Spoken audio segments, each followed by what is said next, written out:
ও আচ্ছা। তো আমরা যদি বলি যে জুস, ইরশাদ জাহানের কোন জুস পছন্দ?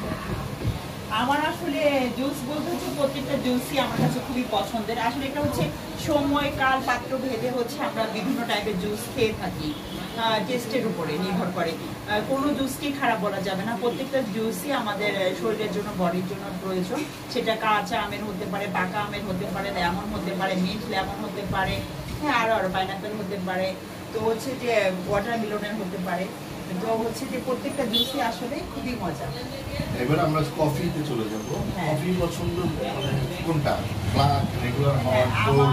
আমার তো হচ্ছে কফির ভিতরে সবচেয়ে বেশি পছন্দ হচ্ছে ব্ল্যাক কফি। আর কারণ আমি ব্ল্যাক কফিটাই খাই, যেহেতু আমাকে একটু ডায়েট মেনটেন করতে হয়। তবে হ্যাঁ, সপ্তাহে একটা আমি অবশ্যই সুপার ডুপার কফি খাই সব কিছু দিয়ে, কারণ ওটাও খেতে হয়। না খেলে তো আবার হবে না, কারণ এক সময় তো মরে যাবো, অতএব সব টেস্টই নিতে হবে।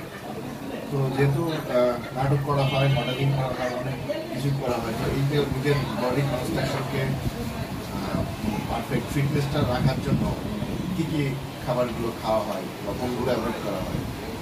প্রথমত হচ্ছে যে ভাত খেলে তো মানুষ মোটা হয় না, ভাত অবশ্যই খেতে হবে, চিকেন, আলু সব কিছু খেতে হবে। সব কিছু আসলে হচ্ছে যে পরিমিত খেতে হবে। আপনার সুগারটা যে না একদম খাওয়া যাবে না এটা না, অবশ্যই খাওয়া যাবে, সেটা অল্প পরিমিত। সব কিছুই পরিমিত খেতে হবে এবং তার পাশাপাশি এক্সারসাইজ করতে হবে, তার পাশাপাশি আপনাকে হাঁটতে হবে, আপনার হচ্ছে বিভিন্ন ব্যায়াম আছে, এগুলো করতে হবে। এগুলো করলে ইনশাল্লাহ ফিট থাকা যায়। অতিরিক্ত কোনো কিছুই ভালো না। খাবারের পর সেই খাবারটা হচ্ছে আমাদের মানে খাবারের যে শক্তিটা আছে এটা আমাদের ব্যয় করতে হবে। ব্যয় না করলে ওই ফ্যাটটা যদি জমে তাহলে হচ্ছে আমরা মোটা